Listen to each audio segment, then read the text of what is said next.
Kemudian yang kedua itu terkait dengan perempuan di soft laki-laki. Ini secara fikih sebetulnya juga tidak sampai menjadikan batal sholat, enggak. Kecuali kalau rapatnya itu sampai kemudian bersentuhan, ya, tangannya ketemu tangan, ya, jadi batal menurut mazhab Syafi'i. Tapi menurut mayoritas ulama, adanya laki-laki dan perempuan dalam satu shaf itu hukumnya makruh. Karena apa? Rasulullah itu menyuruh wanita itu sebaik-baik shaf itu yang paling belakang. Laki-laki sebaik-baik shaf itu adalah yang paling depan. Itu kalau tidak ada hail atau penghalang antara shaf laki-laki dan perempuan. Jadi adanya perempuan itu tidak bisa kita anggap batal atau sesat, enggak. Tapi ya sal itu aneh. Apalagi yang lebih aneh dan bahaya kalau itu dianggap bagus, memuliakan perempuan. Ya enggak pas itu, enggak pas. Apalagi kalau kita lihat di dalam mazhab Hanafi, adanya perempuan di dalam shaf laki-laki itu menjadikan batalnya jamaah laki-laki. Bisa dilihat di kitab Mausu'ah Al-Fiqhiyah. Jadi kalau ada perempuan laki-laki, yang batal yang laki-laki. Tapi mayoritas ulama mengatakan sah sholatnya. Ini problem ya. Problemnya bukan sekedar sah atau enggak, bukan sekedar fikih atau enggak, tapi menganggap itu termasuk memuliakan perempuan, itu yang bermasalah di situ. Padahal Rasulullah sendiri katakan tadi, yang terbaik perempuan itu shaf paling belakang.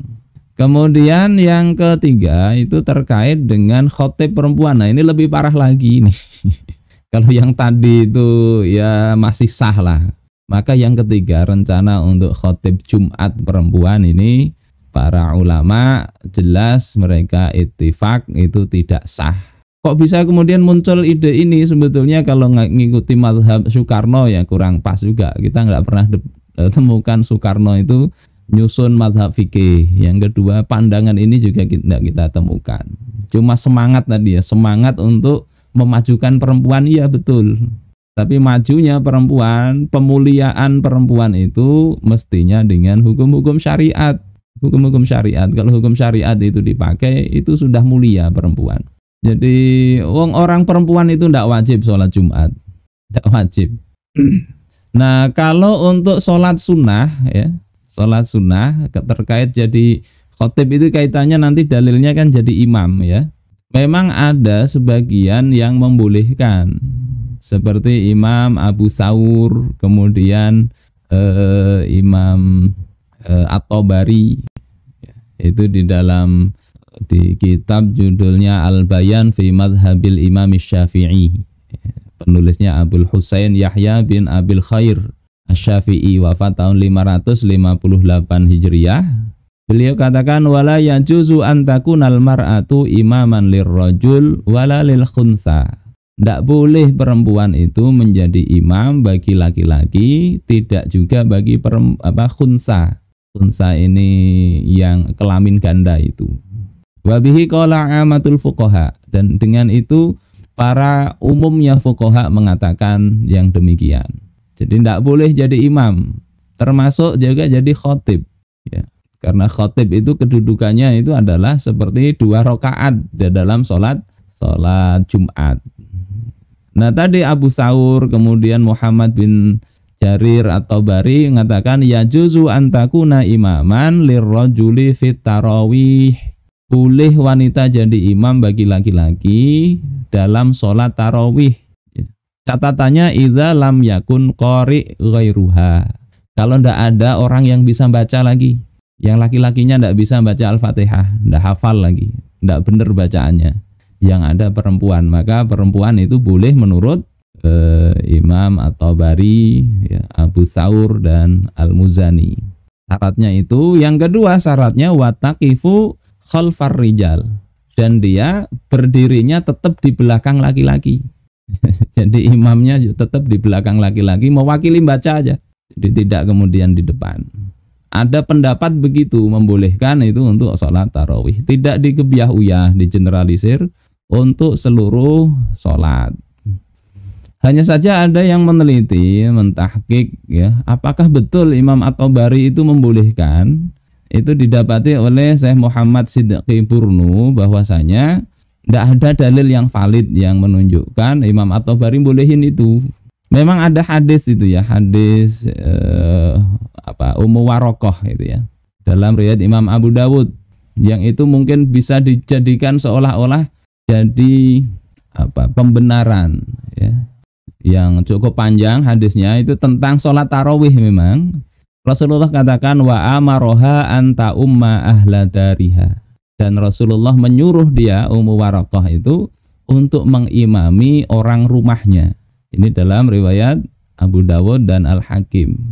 Tetapi mayoritas ulama tidak menjadikan ini sebagai dalil secara umum ya. Yang dipakai dalilnya riwayat Imam Ad-Daruqutni.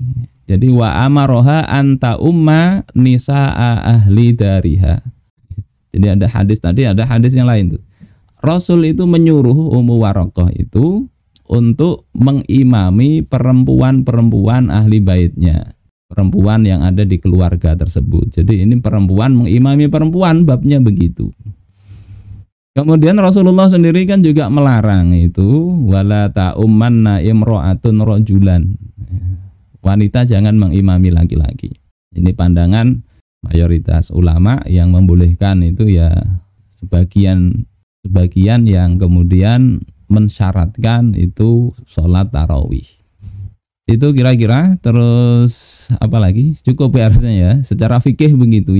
Yang parah itu bukan fikihnya, tapi anggapan ini lebih baik. Orang ulama wanita kan lebih alim. Dulu itu para wanita pada masa Rasul ada yang lebih alim juga setelah Rasul wafat itu.